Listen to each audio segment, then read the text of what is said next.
good vibes, bringing only good vibes. Island vibes, strong island vibes. It's your boy Tommy D, the non-profit sector connector, Long Island Changemakers. And one of the things about Long Island Changemakers is I reach out to the community and I say to folks at the end of the show, there's a graphic and it says, if you're interested in being on the show, you should reach out to me. And one of these things is one of my very good buddies, my close friend James Young from Spirit of Huntington, reached out to me the other day, sent me a note. It was like maybe 2-3 weeks ago actually it was.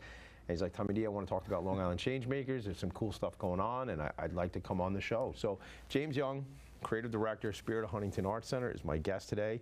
I always say on the show, James, that the folks that I meet with are leaders on the island. Sometimes they're involved in business, sometimes they're involved in nonprofit, sometimes they're involved in both. One of the things you'd reached out to me about, though, we'll get into Spirit of Huntington and your role and kind of the history there. But you'd reached out to me about the great work that you and Time Traveling Trio are doing, the band that gets involved in raising money for nonprofit organizations. So that's right. Right. So first of all, glad to have you here. Thank you. Thank you for having me on the show. Yeah, I had to reach out once I saw what you were doing, the episodes that you were putting out. You know, you get so much great insight, like if you're watching these kind of things just from not only the business world, but the nonprofit world. You know, like everybody has a story to tell. Yeah. Every business, you know, it's just, and that's the problem with like marketing today is, you know, like, people think that they just have to like sell a product, or that they have to get something in front of people's faces. They're not concerned about the storytelling that goes behind that. They're not afraid of, they don't want to tell the message. But what we've come to realize is that that's like the most important message of all. Is, the storytelling. You know, the story, yeah.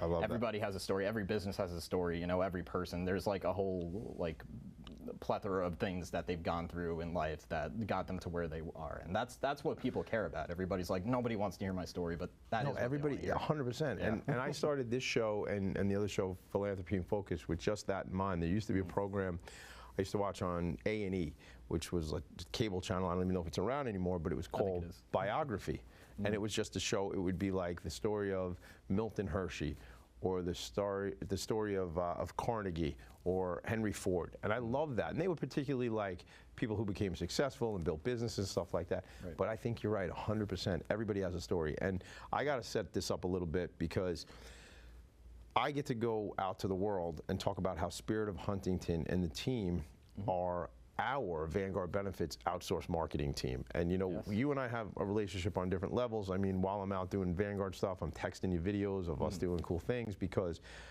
you and your team support us from a marketing perspective. And it is so important, storytelling. Yeah, no, definitely, and in a lot of different ways too. And I mean, that doesn't mean that you can't like actually, you know, be a business and like sell a product. Of course. But it's always about the way that you go about it. At the core of it, it's about getting a message in front of eyes. Yeah, yeah. And that's what we strive to do is like, what's the best message? How can I like convey this message in a way that it like touches the heartstrings of people? And you know, I mean, I don't think I have it like completely figured out yet at 29 years old, but this is like my lifelong mission is just to not only help our organization, not only help the people that we support every single day at Spirit of Huntington, but to also reach out to other nonprofits in a way where it helps their mission and they could continue to support their people, you know. Yeah, I do know, and I get to see it as a board member at Spirit of Huntington Arts Center, and certainly the way I connected with Spirit of Huntington, as you know, through the Lindy Lou Foundation, and I always joke about Michael Katakis and I first met because I had a check for $1,500 for him from the Lindy Lou. That's what got you to meet. And that's how you get to meet friends. I tell you this, gang, if you want to make a new friend, and you bring him a check. That's how how it is. Yeah, there's no. that's a good way to do it, you know. But let's talk about storytelling. Let's talk about why don't we talk about, you know, you and what you've been through, and then get that into like how Spirit of Huntington really started with you guys. Yeah, absolutely. And then I promise, I know you asked about time travel. We're going to get to the time traveling trio. Well, if we have to travel time to get there, I promise we will get it in.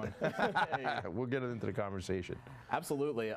So right now I serve as the creative director. Basically what I do, I'm the brains and the creative vision behind every single thing that happens at the center. So everything that you see that comes from Spirit of Huntington, you know, every event that's planned, everything that we do for our clients always has to start out with some sort of strategy, some sort of way. So I do produce a lot of it, but I also, you know, I leave a lot of that to my team. You know, we're lucky to be working with the neurodiverse population to not only help them gain, you know, the skills that you need for employment, but to also do that in a way where they could fund their passions. You know? Yeah. But what we realize, you know, like is that a lot of people or a lot of the things that I've gone through in life have kind of gotten me to where I am now. Tell me about some of that stuff that you've gone through. For sure. So I'll start everything off just by saying at the age of 8, I was diagnosed on the autism spectrum, which, you know, I think at the time it was referred to as high functioning autism. Now it's just autism spectrum disorder. You know, our people were known as neurodivergent now. You know, I don't know what the DSM says, but yeah, so at the time, you know, like getting diagnosed with that, I was doing everything that I can, like throughout elementary school, middle school, to fight that, you know. I wanted to fight the diagnosis or fight to fight the diagnosis. You know, I was a little bit like in disbelief of that originally. Sure. And I wanted to, you know, fit in with the cool kids. We just want to fit in. We all want to fit in at all. Totally, right? Yeah. I didn't know any better, so, you know, like, I mean, like, I had friends who were, like, neurotypical at the time. You know, neurotypical meaning they don't have a diagnosis. And, you know, I was doing everything that I can to just, like, fit in with them. But I couldn't help, like, as I was, like, hanging out with, like, different groups of people and, you know, going through middle school, going through high school, as everybody does. You know, I was really struggling socially on the inside. You know, being around people was just like always very draining. It was hard for me to like have conversations, look people in the eye. You know, I think I'm doing better at that now. You're doing a great job right now, man. And I'm glad. I mean, but maybe it's just. Maybe there's some level of connection and it's who you know, and we you know, we're friends, so we know each other a long time. But absolutely. But that's many young people struggle with that, and you know, it's. Yeah, and you don't see it on the outside a lot. That's the thing, is that, you know, like someone may look like they're not going through anything. I mean, right now, like, I'm able to like talk to you and all that kind of stuff. But what's going on the inside, right? In this place, you know, it's way different. Trust me, I have my own neurodiversity, so with my ADHD, a lot of proliferation. I get caught up on some things from time to time, and I didn't have a diagnosis of that at 8 years old. I got it about 3 or 4 years ago, so I didn't know. I used to think I was lazy. I used to think I just don't get things done. When I talk to my therapist, we go into like where I would get really down on myself about that stuff. Like I would have terrible things to say about myself and get caught up in these whirlwinds. Absolutely. But not knowing that I was quote unquote different, whatever, I always just thought I was a loser. I don't finish things. I leave projects. I start them. I don't get them done, and that's terrible for the ego and things like that. No, it's terrible, and you can't keep beating yourself up like that. You know? A lot of people, you know, a lot of very successful people have used their disability to their advantage. I think in a lot of ways, you know, like we work with all these different nonprofit organizations who offer like day programs, you know, like rehabilitation programs where they're actively working with people with disabilities. We find that like the best people suited for that job are people who have gone through it themselves, people who like grew up with autism and understand the population. And I think what makes me a unique person to do the things that I do every day as a creative director is that I understand the population. I understand the things that they're going through, and I think that uniquely qualifies me. Not just me, but also the people on our team. You know? Of course. Sure, we have a diagnosis, and sure, you know, like maybe like being autistic, you know, makes certain things harder, like on the social side of things. But at the end of the day, we're just trying to get work done. 100%. And I think this, to your point, and I know this from myself and other people, there's such ability there. And the thing I've always said about Spirit of Huntington is this, and I say it, if not every other day, definitely a bunch of times a week. Specifically as it relates to Artworks, which hopefully we'll get into some more about Artworks, but it's specifically that program and the population of individuals with IDD, intellectual developmental disabilities, having such a high percentage of not being employed. The thing there, to me, that's strictly about, not about ability, but about accessibility, and as a society, not focusing enough on what people are good at. Because I say this all the time, not to be funny or self-deprecating, but I suck at a lot of things.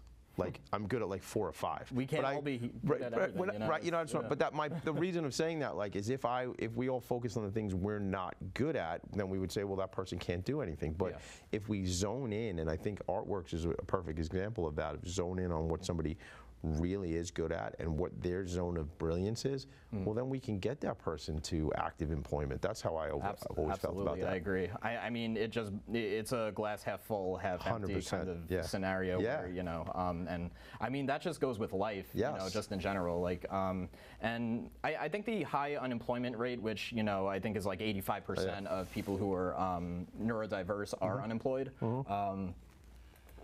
I could drink this on.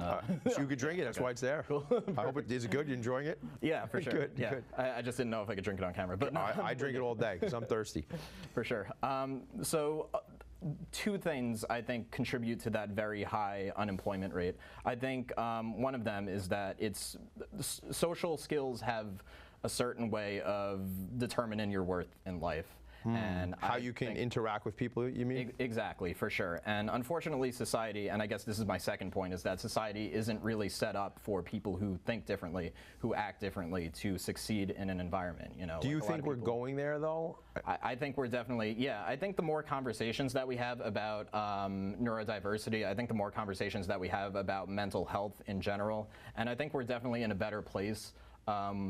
You know, now than we were like even, you know, like 10 years ago. Which is like a minute ago, right, in history, but that's how fast it can change. And by no means have we solved the problem, but I think the way I look at the world, James, is I think the more compassion and the more love and the more we can put our hand out and help people and make that connection, you know who I am, the nonprofit sector connector, the whole thing, but like that to me is when we can greet each other with that love and connection versus like how are we different or what. No, man, it's about like how can I help, man? What do you need? Like that's a big part of what I think it is. Yeah, exactly. And you know, being a psychology major in college, you know that the first thing that they debunk you on is that opposites do not attract. Everybody likes to say opposites attract, but we are far more likely to communicate with somebody or like form friendships, form relationships with people who have similar interests to us. And beyond just being a place where creative expression can transform lives internally, we see that a lot of the students who are just very self-isolated. I mean, loneliness plays a really huge part in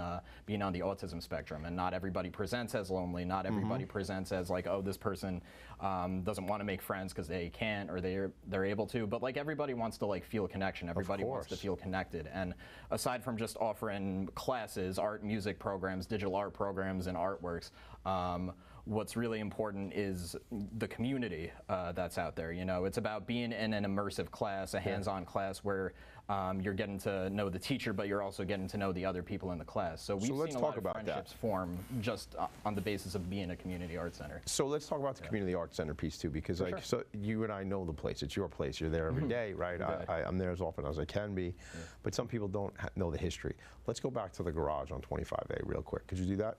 Absolutely, yeah. So the Spirit of Huntington, it was founded in 2011 by an artist based in Huntington. His name was Eric Price, who himself also was on the autism spectrum. You know, he was born in the 70s, so at the time the research wasn't, you know, like, there wasn't enough research to really like have a formal diagnosis. So he didn't know what was going on with himself until he was about 30, you know, like we all have struggles and all that kind of stuff. So, you know, and that's what I realized, like with a lot of people like who have autism, you know, who are in their 50s and 60s, is they didn't get a diagnosis until like more research came out about it. Eric he's a very talented artist. Yeah, his pieces have been featured, you know, probably in like 80 to 100 museums at this point. You know, very talented, fantastic teacher when we started and all that great stuff. He wanted to create a center, this was back in 2011, he wanted to create a place where people of all abilities can feel welcome, can take a class, you know, they could not feel judged or pressured into like doing things a certain way. You know, and his vision was to create an art center where people don't have to, you know, like, because art can be like a very intimidating thing for a lot of people. A lot of people think that you have to like paint a Picasso to like get into, you know, like an art school or be an admired artist, and that is absolutely not the case. You look at people like Jackson Pollock, who would, you know, just splat paint onto a canvas, and you know that was their art, and he was a millionaire artist at the time doing that kind of stuff. So we realized that art is for everybody. It doesn't matter what you do technically doesn't matter, like the technicality of your piece, like is it complex, is it simple? What matters more is the thought that's put into it. And I think that's the thing about art. It's less about what people put into it and more about what people get out of it. Yeah. You know, and you know, that was Eric's vision, as well as my current boss, Mike Katakis, who we've mentioned Yes. multiple times during this interview.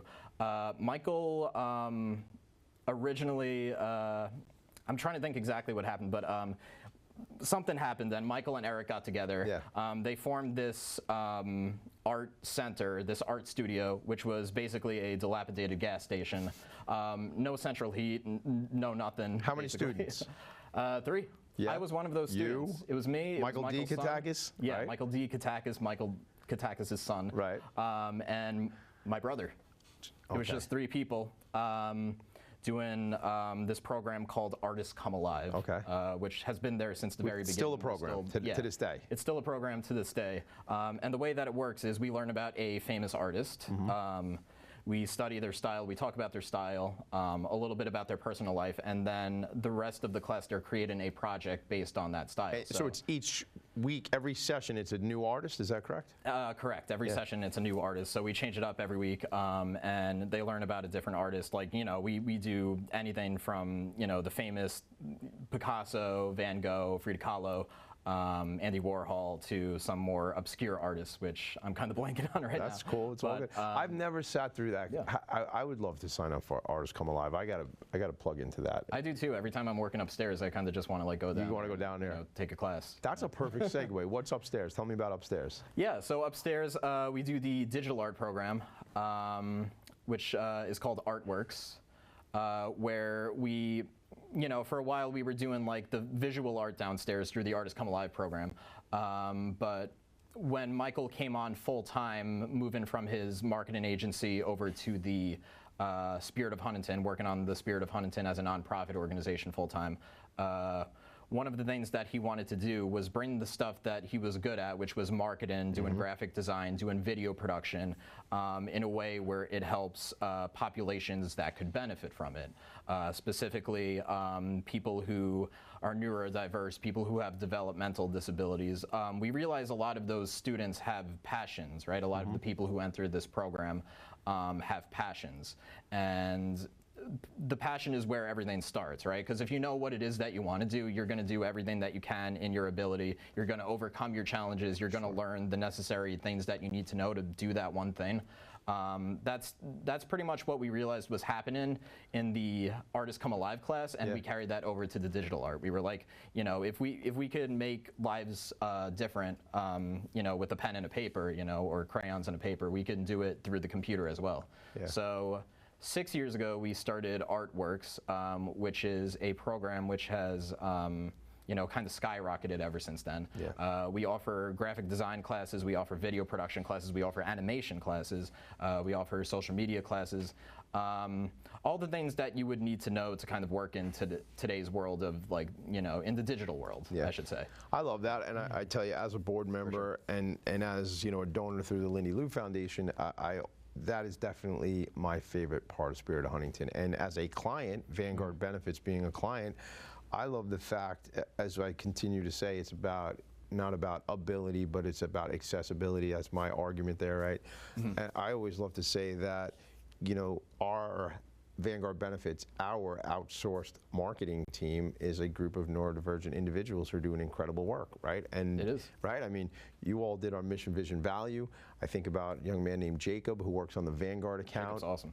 And when I met Jacob's parents, it's just like, he told me, oh my God, his parents said, Jacob works on the Vanguard account, and we get to meet Jacob, and it's just so special, you know, and that to me is not like, there's not like a step down in the work that you provide us. It's high quality work, and it's where people are in their flow, right? They're in their space, you know? Exactly. So that's, you know, there's plenty of creators of major companies out there who have different abilities, neurodivergent, neurodiverse, IDD, whatever we want to use the terminology. Just, it's that, let's pour into people where they're good. And that program certainly is my favorite. And selfishly, I want to just kind of shout out the Lindy Lou Foundation, because, you know, Lindy That was another Lou, one. well, because that's all the computers upstairs, you know, were donations up, the whole artworks Oh, yeah. was tricked out with those Mac computers. And when I get to go there and I see the Lindy Lou butterfly, and then you all did the Lindy Lou website and did our mission, vision, value, and redid that. So, you know, it's very symbiotic, this relationship. So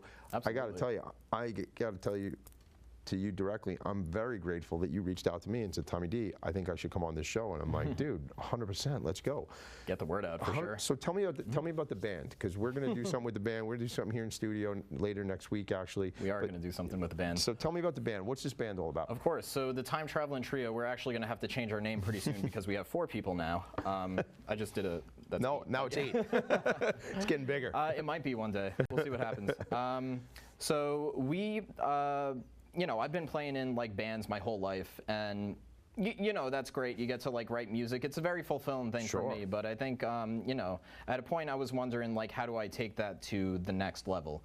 So in addition to, you know, everything I talked about like with art and like learning how to do art, learning how to do digital design and all that kind of stuff, I was also learning music at the same time. I picked up the guitar when I was 14, and ever since then, it's just been a second nature for me. It's like been my go-to outlet. You know, I learned how to play different instruments. I played in bands throughout high school and in college, and you know, I'm kind of at a point right now where I'm trying to figure out how to tie, you know, this hobby that I have, which is music, into my career, working in the world of nonprofits, or working as a creative in the world of nonprofits. So I teamed up with a couple of other guys.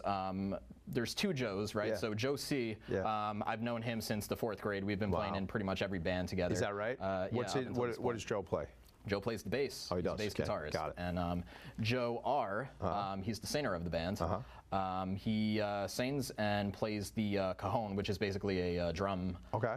It's like a drum box. You know, if you have an acoustic setup, you'll know what that is. But recently we got Brian to delegate percussion responsibilities to me. So he plays full drum set, or he plays a cajon thing? He plays a cajon. It's kind of like a whacked out cajon where there's like cymbals and all that kind of stuff. So you'll get to see it. It'll be this Thursday night coming up for sure. Yeah. For sure. So we were playing a couple of shows for you know, a good amount of time. I just started with these guys maybe about a year and a half ago. Okay. Originally, Joe R was auditioning different like guitar players and bass players. Me and Joe, because we've been in bands together, you know, we just got out of a 7-year relationship with our previous band, Bowtie Fridays. Got it. Yes, which is kind of what it feels like. But yeah. Well, that's what it's like, because it's like a family situation, right? Where, oh yeah, for sure. It's family. Yeah. You know, I mean, this has been an outlet not only for me musically, like not only am I like doing my passion like by playing in these bands, but I'm also making friendships, like lifelong friendships, and really it is just as social for me as it is vocational for me. Doing this kind of stuff. How does that connect? Because I know there's a connection to nonprofits, and you did a show. We did. Like, and I saw you guys were on News 12. We were on News 12. We teamed up with the Long Island Coalition for the Homeless. Oh, sure. We played a show at this really awesome place in Lindenhurst, Riptides. Okay. Shout out to them. They have like the nicest staff you'll ever find. Is that right? It's over awesome. at Riptides in Lindenhurst. Yeah, we raised dozens of food products and donations for the Long Island Coalition for the Homeless. For the Long Island Coalition for the Homeless. And that not only helped us at that particular show to just like get more awareness out about it. You know, like it went beyond like the cross promotion between the Long Island Coalition of the Homeless and our band, the Time Traveling Trio, soon to be Quartet. Quartet. We're gonna have to come up with a whole new name. I got to be honest with you. I've been telling everybody that the Time Traveling Trio is playing, and they got 4 members. I don't look. I'm not in your band, but I don't think you should change the name, because I think it's even funnier that it's not a trio, it's a quartet, but you call it a trio. I know, I like that kind of wordplay and stuff like that. So that's kind of cute, you know. There was Ben Folds. He was a musician. Back in Ben the Folds 90s. 5. Ben Folds 5. It was just 3 people. Is that? Were there only 3 people? There weren't 5 people in it. It was I didn't 3 even people. know that. He just liked the way that Ben Folds 5 sounded. So you guys are fine. Yeah, we're fine. If Ben Folds could do it, we'll do it. Exactly. Exactly. So what we're looking to do with Time Traveling Trio, we're just looking to partner with as many charities as we can, help out as many nonprofits nonprofit organizations. So what does that mean exactly? Does that mean you want to play shows? Like, and do you guys not get paid to do a show, or do you give a portion? So we want to play shows. You know, we're at a point right now where we all have full-time jobs. You know, we really don't. We could do without this money. Like, it doesn't have to like completely go to us. I mean, yeah, it's always nice to like get a couple of $100 from a gig, but you know, like that's money that could be better spent helping out people who really need it. I love that. Nonprofit organizations. So really, what we are striving to do is like have purpose-driven concerts where, dude, that's we're right. not only playing. Speaking my language. Speaking my language. I say this, and we talk in nonprofit. You have time, treasure, and talent. Right? Time. You volunteer, right? Treasure, those folks who can write small checks, who write big checks, right? And then there's talent. And you're taking one of your talents and rolling that forward and giving that opportunity. I mean, just like when you called me about the show, when you called me to come on the show, I said to you, dude, why don't you guys play at this thing we're doing? So when we have this event, which is going to be puppies and pours, so it's going to be my friend bringing the puppies, my friend bringing the wine, my friend bringing the music, and then it's just going to be a great party here at the studio. So that type of stuff is coming out of just you and me shooting the breeze, saying let's do this. So how does somebody get involved if they want to call you guys up or follow you and say, look, I want you guys to do a show, I want to collaborate, maybe you want to do a show at this nonprofit? What do they do? Who do they reach out to? Well, we're still figuring that out. I mean, I got to start like practicing what I preach about. Like you have to get the word out there. You have to have a website, Facebook, all that kind of stuff. So we do not have a website currently. We do have an Instagram, Time Traveling Trio Music, or at Time Traveling Trio Music. Yep. And you could reach out to us anytime, any nonprofit. Or you could just call me over at the Spirit of Huntington. I'm there every day. So I love if it's that. A time traveling trio related thing, just call me over at Spirit of Huntington. I love that. We'll make something work. And listen, it's like the shoemaker's shoes. You know that phrase. You got to get your own website. If not, you got to have your team at Spirit make a website for Time Traveling Trio. That is true. I might put them on that. You might put, but you know what it is? I got to ask your opinion on this because I don't even know if people need a full website anymore. Like you got an Instagram, you got a TikTok, you got maybe a Facebook and a LinkedIn if it's appropriate. I guess you have to have. Do you feel you need to have some kind of website? I think you need a place to like house all of it. Yeah. I think the more platforms, the better. So I was talking a lot about the digital art program and what we do, and I'll make this quick. But you're good. Yeah. So in addition to the classes that we offer, we also have an agency, and the agency is basically similar to the stuff that any Madison Avenue like marketing, like company, a big marketing company would do, where we promote things through social media, websites, and like our motto is through our synchronicity program, which is what we call it. Everything goes around this wheel. So it goes on your website, the same story goes out on your website, goes on your blog, goes on Facebook, goes on Instagram, goes on TikTok, goes on in an email blast. So I think the more avenues you have, the better. So I agree with you. Yeah. And let me tell you, Katakis, I know you're watching this. He saw me, and I saw that synchronicity thing upstairs. Before upstairs was artwork, when it was New Vision Media. New Media, yeah. New Media. Michael and I had talked about that. So I've been hearing about synchronicity for like the last 10 or 12 years. So we're running out of time. James, I appreciate you. I appreciate friendship. Appreciate you, all you're doing for the nonprofit sector. And I love that we meet bi-weekly to talk about the Vanguard stories, because you guys do a great job working on that. So thanks for being here. Absolutely. Thank you for having me. You're welcome. All right, everybody. I appreciate you all checking in for another episode of Long Island Changemakers. We do this every week. There's going to be some information at the end of the show here if you want to reach out to me, connect. Maybe you have somebody who wants to get on the show just like James did and just reached out to me. Appreciate you all. This has been another In Focus production. Thanks.